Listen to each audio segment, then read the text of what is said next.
ദേവാനാം ച ഹൃഷീണാം ച ഗുരും കാഞ്ചനസന്നിഭം ബുദ്ധിഭൂതം ത്രിലോകേശം തം ഗുരും പ്രണമാമ്യഹം. ദേവന്മാരുടെയും ഋഷികളുടെയും ഗുരുവും ബുദ്ധിക്ക് പാത്രമായവനും മൂന്ന് ലോകങ്ങളുടെയും ഈശ്വരനും സ്വർണവർണ്ണത്തോടു കൂടിയവനുമായ ആ ഗുരുവിനെ, ദേവന്മാരുടെ ഗുരുവിനെ ഞാൻ നമസ്കരിക്കുന്നു. നവഗ്രഹ സ്തോത്രത്തിൽ വ്യാഴത്തിൻ്റെ അതിവിശിഷ്ടമായ ശ്ലോകമാകുന്നു ഇത്. വ്യാഴൻ ദേവാചാര്യനാകുന്നു. ജീവഹ എന്നൊരു പര്യായമുണ്ട് വ്യാഴത്തിൽ.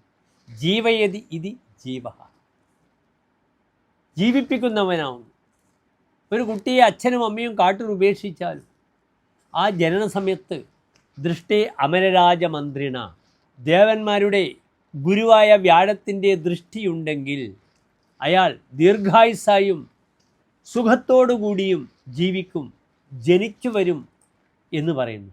അതാണ് ജീവയതി ഇത് ജീവഹ, ജീവിപ്പിക്കുന്നവനാണ്. ഈ വ്യാഴമാണ് ലോകത്തിൻ്റെ സമ്പത്തിനെ നിയന്ത്രിക്കുന്നത്.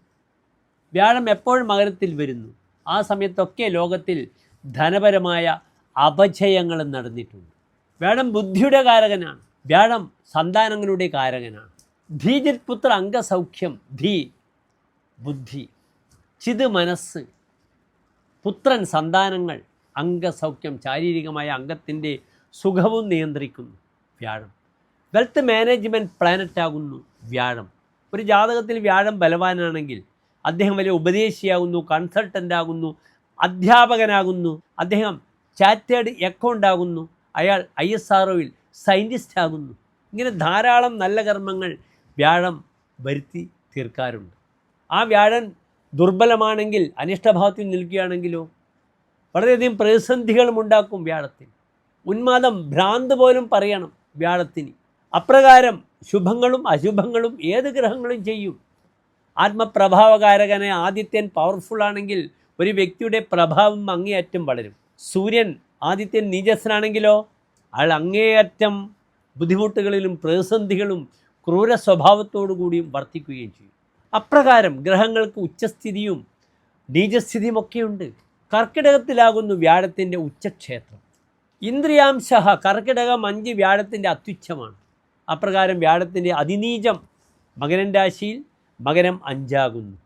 വ്യാഴത്തിൻ്റെ സ്വന്തം ക്ഷേത്രങ്ങൾ എൻ്റെ പ്രിയപ്പെട്ട പ്രേക്ഷകർക്കറിയാം. ധനുവും മീനവും. ധനുവിൽ വ്യാഴത്തിന് 45 ഡിഗ്രി ബലം, മൂലക്ഷേത്ര ബലമുണ്ട്. ഇവിടെ വ്യാഴം ചാരവശാൽ അതിചാരത്തിലായിരുന്നു കർക്കിടകൻ രാശി തൻ്റെ ഉച്ചക്ഷേത്രത്തിൽ. അവിടെ നിന്നും വ്യാഴം ഇതാ ഡിസംബർ മാസം 5-ാം തീയതി വ്യാഴം തൻ്റെ ശത്രുക്ഷേത്രമായ മിഥുനത്തിലേക്ക് വന്നിരിക്കുന്നു. ഇനി പ്രസ്തുത വ്യാഴം 2026 ജൂൺ മാസം 1-ാം തീയതി വീണ്ടും കർക്കിടകത്തിലേക്ക് വരും. ഈ വ്യാഴ ശത്രുക്ഷേത്രത്തിൽ നിൽക്കുന്നു. ആ വ്യാഴത്തിൻ്റെ ആശ്രയഫലം നല്ലതാണ്. ബൗദ്ധേ ഭൂരിപരിച്ഛത ആത്മജ സുഹൃത്ത് സാജീവ്യയുക്ത സുഖി. ആ വ്യാഴം സജീവനാകും, മന്ത്രിയുടെ ജോലി ചെയ്യും, ഉപദേശം കൊടുക്കും, കൺസൾട്ടൻ്റ് ആകാം. ഭൂരിപരിച്ഛത ആത്മജ സുഹൃത്ത്, തനിക്ക് നല്ല അകമ്പടിക്കാരുണ്ടാകും. പരിച്ഛത എന്നാൽ അകമ്പടിക്കാരാണ്, നല്ല ഭൃത്യന്മാരുണ്ടാകും. ഭൂരി വർദ്ധിച്ച അകമ്പടിക്കാരും. ആത്മജ സന്താന ഗുണവും സുഹൃത്തുക്കളും. സാജീവ്യ മന്ത്രിപ്പണി, ഉപദേശം കൊടുക്കുന്ന ജോലിയും. സുഖി സുഖത്തോടു കൂടിയും ഇരിക്കും. ഇവിടെ നാം ചിന്തിക്കേണ്ടത് ഏതെല്ലാം രാശിക്കാർക്ക് വ്യാഴം സുഖങ്ങൾ തരും, ദുഃഖങ്ങൾ തരും എന്ന വിഷയമാണ്. ഞാൻ ഒരു ഉദാഹരണം പറയാം നിങ്ങൾ മനസ്സിലാക്കാൻ വേണ്ടി. ഞാൻ വൃശ്ചികൻ രാശിക്കാരനാണ്. കഴിഞ്ഞ 3 ആഴ്ചക്കാലം ബോംബെയിലായിരുന്നു. എനിക്ക് വൃശ്ചികൻ രാശിക്കാർക്ക് വ്യാഴം അതിശക്തമായി 9-ാം ഭാവത്തിൽ കർക്കിടകത്തിൽ നിൽക്കുന്ന സമയത്താണ് ഞാൻ ബോംബെയിലേക്ക് പോയത്. ഞാൻ ബോംബെയിൽ സന്ദർശിക്കാത്തത് 8 വർഷത്തോളമായി. എനിക്ക് നിറയെ ക്ലയൻസുകളുള്ള ഒരു മഹാനഗരമാണ് ബോംബെ. ബോംബെ എനിക്ക് വളരെ ഇഷ്ടമാണ്. ബോംബെ മോഹിനിയാണ്. ഞാൻ 10-20 വിദേശ രാഷ്ട്രങ്ങൾ യാത്ര ചെയ്ത വ്യക്തിയാണ്. പക്ഷേ ബോംബെയിൽ വിമാനം ഇറങ്ങുമ്പോൾ എനിക്ക് ഒരു അസാധ്യമായ വൈബ്, ഓറ, എനർജി എനിക്ക് ഫീൽ ചെയ്യാറുണ്ട്. അപ്രകാരം ബോംബെയിൽ നിന്നും സഞ്ചരിക്കുമ്പോൾ. അതിനാൽ കർക്കിടകൻ രാശിയിൽ ഉച്ചസ്ഥനായ സമയത്താണ് ഞാൻ എന്ത് ചെയ്തത്? ബോംബെയിൽ പോയി. എനിക്ക് ധാരാളം സൗഹൃദങ്ങളുണ്ടായിരുന്നു. ഞാൻ കേവലം 10 ദിവസത്തെ യാത്രയ്ക്ക് പോയ വ്യക്തിയായ ഞാൻ വീണ്ടും 10 ദിവസം കൊണ്ട് സ്പെൻഡ് ചെയ്യേണ്ടി വന്നു. അത്രത്തോളം എനിക്ക് ക്ലയൻസ് ഉണ്ടായിരുന്നു. യഥാർത്ഥത്തിൽ പൂനെയിൽ പോകേണ്ട ഒരാഴ്ച പൂനെയിൽ ഫുൾ പ്രോഗ്രാമായിരുന്നു. അതുപോലെ ഞാൻ ക്യാൻസൽ ചെയ്യേണ്ടി വന്നു ആ വ്യാഴത്തിൻ്റെ പ്രഭാവ സമയത്ത്. പക്ഷേ വ്യാഴം 5-ാം തീയതി മിഥുനത്തിലേക്ക് വന്നു. ശരിക്കും 4-ാം തീയതി മുതൽ അതിൻ്റെ ഒരു ഇമ്പാക്റ്റ് ഞാൻ അനുഭവിച്ചു. എനിക്ക് അനാവശ്യമായി ഞാൻ എയർപോർട്ടിൽ 4-ാം തീയതി രാത്രി എയർപോർട്ടിൽ നിൽക്കുമ്പോൾ വലിയൊരു സംഖ്യ, സാധാരണ അക്ബർ ട്രാവൽസിൽ നിന്നാണ് ഞാൻ ദിർഹമൊക്കെ സമ്പാദിക്കാറ് ബോംബെയിൽ നിന്നും വരുമ്പോൾ. ഏത് രാജ്യത്ത് പോകണമെങ്കിലും. ഇപ്പം ലണ്ടനിൽ പോയ സമയത്ത് ഞാൻ കൊച്ചി അക്ബർ ട്രാവൽസിൽ നിന്നായിരുന്നു സ്റ്റെർലിംഗ് പൗണ്ട് വാങ്ങിയത്. ഇപ്രകാരം ഓരോ രാജ്യത്ത് പോകുമ്പോഴും നാം സമ്പാദിക്കും. വലിയൊരു പ്രയാസമില്ലാതെ നമുക്ക് കാശ് കിട്ടും. പക്ഷേ ഞാൻ എയർപോർട്ടിൽ നിന്നും ധനം എനിക്കിവിടെ ആവശ്യമുണ്ടായിരുന്നു. വാങ്ങിയ സമയത്ത് ഞാൻ കേട്ടത് തുക മറ്റൊന്നായിരുന്നു. പക്ഷെ ഞാൻ അനുവദിച്ചു. കാശ് വാങ്ങുമ്പോഴേക്ക് എനിക്ക് ഭീമമായ നഷ്ടം വന്നു. ആ സംഖ്യക്ക് 12,000 രൂപ എനിക്ക് നഷ്ടപ്പെട്ടു. നമ്മൾ വളരെ കഷ്ടപ്പെട്ട് നേടുന്ന കാശാണ്. ഞാൻ പറയുന്നത് അതാണ് വ്യാഴം. എനിക്ക് എല്ലാ സൗഭാഗ്യങ്ങളും തന്ന വ്യാഴം ഇന്ന് വൃശ്ചികൻ രാശിയിൽ എനിക്ക് 8-ാം ഭാവത്തിൽ നിൽക്കുന്നു. എനിക്ക് വലിയ ധനനഷ്ടമുണ്ടായി. പിന്നെ ഞാനത് ചിന്തിക്കാറില്ല. പോകാനൊരു കാരണമുണ്ടെങ്കിൽ പോകട്ടെ. തിരിച്ച് ഞാൻ ഷാർജയിൽ എൻ്റെ ബാഗ് ഉണ്ടായിരുന്നു. ആ ബാഗ് ഒരു പാകിസ്ഥാനിയുടെ കാറിൽ വെച്ച് ഞാൻ പോകേണ്ട സ്ഥലം പറഞ്ഞു. അദ്ദേഹത്തിന് സ്ഥിരം അറിയുന്ന ആളാണ്. ഒരാവശ്യവുമില്ലാതെ എനിക്കൊരു 7 ദിർഹത്തിന് എത്തുന്ന സ്ഥലമാണ്. അദ്ദേഹം അനാവശ്യമായി യു ടേൺ എടുത്ത് തിരിഞ്ഞ് വന്ന് അദ്ദേഹം അത് 12 ദിർഹമാക്കി. പ്ലസ് ഇവരുടെ സർവീസ് ചാർജ് 3.5 ദിർഹവും. അങ്ങനെ 15 ദിർഹം ഞാൻ അദ്ദേഹത്തിന് കൊടുക്കേണ്ടി വന്നു. ഇതാണ് വ്യാഴം. നിങ്ങൾ അറിയുക, മേടൻ രാശിക്കാർക്ക് വ്യാഴം ബുദ്ധിമുട്ടുകളുണ്ടാക്കും. മിഥുനൻ രാശിക്കാർക്ക് ജന്മവ്യാഴമാണ്, ബുദ്ധിമുട്ടുണ്ടാക്കും. കർക്കിടകൻ രാശിക്കാർക്ക് 12-ൽ വ്യാഴമാണ്, ബുദ്ധിമുട്ടുണ്ടാക്കും. വൃശ്ചികം ഉൾപ്പെടുന്ന എൻ്റെ രാശിക്കാർക്ക് അങ്ങേയറ്റം ബുദ്ധിമുട്ടുകൾ ഉണ്ടാകും. മകരൻ രാശിക്കാർക്ക് വളരെയധികം ക്ലേശങ്ങൾ ഉണ്ടാക്കാം. മീനൻ രാശിക്കാർക്ക് മിശ്രഫലം, പലപ്പോഴും സമാധാനം കുറയും. കന്നി രാശിക്കാർക്ക് 10-ൽ വ്യാഴം, മിശ്രഫലമായിരിക്കും ഫലം. അതൊന്ന് മനസ്സിലാക്കുക. ഇവിടെ ഇടവൻ രാശിക്കാർക്കും ചിങ്ങൻ രാശിക്കാർക്കും തുലാം രാശിക്കാർക്കും ധനുരാശിക്കാർക്കും കുംഭൻ രാശിക്കാർക്കും ഈ വ്യാഴം സത്ഫലങ്ങളെ പ്രദാനം ചെയ്യുന്നതുമായിരിക്കും. നമുക്ക് വിശദമായി മേടം മുതൽ മീനം വരെയുള്ള 12 രാശിക്കാരുടെ ശുഭാശുഭ ഫലങ്ങളെ ചർച്ച ചെയ്യാം.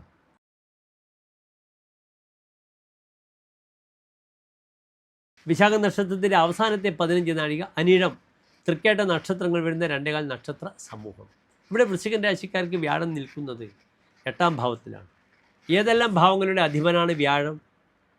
അവരുടെ ധനാധിപനാണ്, കുടുംബമാണ്, അവരുടെ ധനമാണ്, തൻ്റെ വാക്കാണ്, തൻ്റെ വലത്തെ കണ്ണാണ്, തൻ്റെ വിവിധ രീതിയിലുള്ള വിദ്യകളാണ്.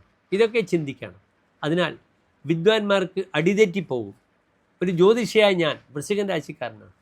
അഷ്ടമത്തിൽ വ്യാഴം വരുമ്പോൾ എൻ്റെ പ്രഡിക്ഷനിൽ പാളിച്ചവരാതെ ഞാൻ നോക്കണം. എൻ്റെ ഉപാസന, എൻ്റെ ദൈവങ്ങളെ ഞാൻ വിളിക്കണം. കാരണം എന്താണ്? വ്യാഴം മന്ത്രപതിയാണ്. മന്ത്രപതി 5-ാം ഭാവാധിപനാണ്.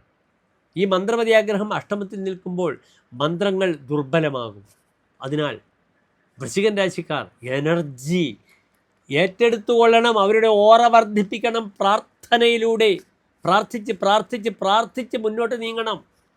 ഹരേർ നാമയേവ നാമയേവ നാമയേവ കേവലം. ഈ കലിയുഗത്തിൽ വിഷ്ണുവിൻ്റെ പേര് വിളിക്കണം. വിഷ്ണു സഹസ്രനാമം ജപിക്കണം. ഓം വിശ്വം വിഷ്ണുർ വഷത്കാരോ ഭൂതഭവ്യ ഭവത്പ്രഭു ഭൂതകൃത് ഭൂതവൃദ്ഭാവോ ഭൂതാത്മാ ഭൂതഭാവന എന്ന വിഷ്ണുവിൻ്റെ 1000 നാമങ്ങളെ ജപിക്കുക. സഹസ്രനാമം ജപിച്ച് മനസ്സും ശരീരവും ശുദ്ധമാക്കണം. ഇല്ലെങ്കിൽ ഈ വ്യാഴം പണി തരും വൃശ്ചികൻ രാശിക്കാർ. ഞാൻ വീഡിയോയുടെ തുടക്കത്തിൽ സൂചിപ്പിച്ചു, എനിക്ക് വ്യാഴം തന്ന പണി. അതിനാൽ ഞാൻ പ്രാർത്ഥനയിലേക്ക് വരണം. ഞാൻ കർമ്മനിരതനാകുന്നതോടുകൂടെ പ്രാർത്ഥന നിരതനുമാകണം. ധാരാളം കാശ് വരും, അത് അനാവശ്യമായി ചെലവഴിക്കപ്പെടും എന്നറിയുക. അതിനാൽ the wealth management should be very careful. ഒരിക്കലും വാക്ക് പറഞ്ഞ് തെറ്റാൻ പാടില്ല ആരുമായി. പലപ്പോഴും ഷെയർ മാർക്കറ്റിൽ കളിക്കുന്നവർക്ക് വലിയ ധനനഷ്ടമുണ്ടാകും. ധനം വരും, the utility of the money, ധനം നഷ്ടപ്പെട്ടു പോകും. അതിനാൽ വളരെ ശ്രദ്ധിക്കണം. മക്കൾക്ക് വളരെയധികം ദോഷ സമയമാണ്. സന്താനപതിയാഗ്രഹം അഷ്ടമത്തിലാണ്. മക്കൾ ശത്രുക്കളാകും. മക്കളോട് തർക്കിക്കാൻ നിൽക്കരുത്. അവർക്ക് രോഗാദി അരിഷ്ടതകൾ വരും. വൃശ്ചികൻ രാശിക്കാർക്ക് മക്കളെ കൊണ്ട് ബുദ്ധിമുട്ടുകൾ വരും. 150-ൽ പരം ദിവസങ്ങൾ, ജൂൺ 1 വരെ. അതിനാൽ മക്കളുടെ ആരോഗ്യത്തിന് വേണ്ടി നന്നായി പ്രാർത്ഥിക്കണം. വിഷ്ണു സഹസ്രനാമം ജപിക്കുക, നാരായണ കവചം ജപിക്കുക. ഇപ്രകാരം ദോഷങ്ങളിൽ നിന്ന് മോചനം നിർബന്ധമായും ലഭിക്കണം. മക്കൾ പലപ്പോഴും എടുക്കുന്ന തീരുമാനങ്ങൾ തനിക്ക് പാളിപ്പോകും. തനിക്ക് ബുദ്ധിമുട്ടുകൾ വരും. ചിലപ്പോൾ മക്കൾ ഇഷ്ടപ്പെടുന്ന ഒരാളെ സ്നേഹിക്കുന്നു എന്നൊക്കെ പറഞ്ഞാൽ ഇവിടെ പേരൻസ്, വൃശ്ചികൻ രാശിക്കാരുടെ പേരൻസ് നഷ്ടപ്പെട്ടു പോകും. They are helpless. ഉറക്കം നഷ്ടപ്പെടും. കഫാധിക്യം വളരെ കൂടും. മൈഗ്രെയിൻ അസുഖമുള്ളവരോട് ശ്രദ്ധിക്കണം. ഉറക്കം വളരെ കുറവായിരിക്കും. അതിനാൽ അധികം ചിന്തിക്കരുത്. ചിന്തിച്ചാൽ ഒന്നിനും ഉത്തരമുണ്ടാകില്ല. വിഷ്ണു ആർക്ക്? വൃശ്ചികം രാശിക്കാർക്ക്. ആരൊക്കെയാണ് വൃശ്ചികൻ രാശിക്കാർ? വിശാഖ നക്ഷത്രത്തിൻ്റെ അവസാനത്തെ 15 നാഴിക, അനിഴം, ഞാൻ ഉൾപ്പെടെയുള്ള തൃക്കേട്ട നക്ഷത്രക്കാർ വളരെ ജാഗ്രത പാലിക്കുക. എന്നെ വളരെ അടുത്ത ധാരാളം സുഹൃത്തുക്കൾ അനിഴം നക്ഷത്രക്കാരുണ്ട്, തൃക്കേട്ട നക്ഷത്രക്കാരുണ്ട്. ഞങ്ങളെപ്പോഴും ഈ ജ്യോതിഷ വിഷയം ചർച്ച ചെയ്യാറുണ്ട്. പ്രാർത്ഥനകൾ തന്നെയാണ് പരിഹാരം.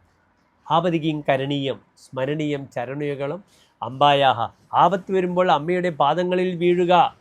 തൽസ്മരണം കിം കരോതി ബ്രഹ്മാദി നബി കിം കരീകരോതി.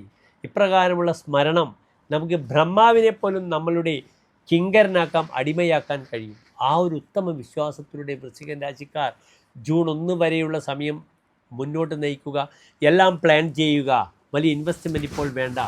ജൂൺ 1 കഴിഞ്ഞാൽ വൃശ്ചികൻ രാശിക്കാർക്കാണ് ഏറ്റവും അധികം ഗുണം വരിക. വ്യാഴം 9-ാം ഭാവത്തിലേക്ക് വരുന്നു. പിന്നീട് വ്യാഴം 1 വർഷം കഴിഞ്ഞാൽ 10-ാം ഭാവത്തിലേക്ക് വരുന്നു.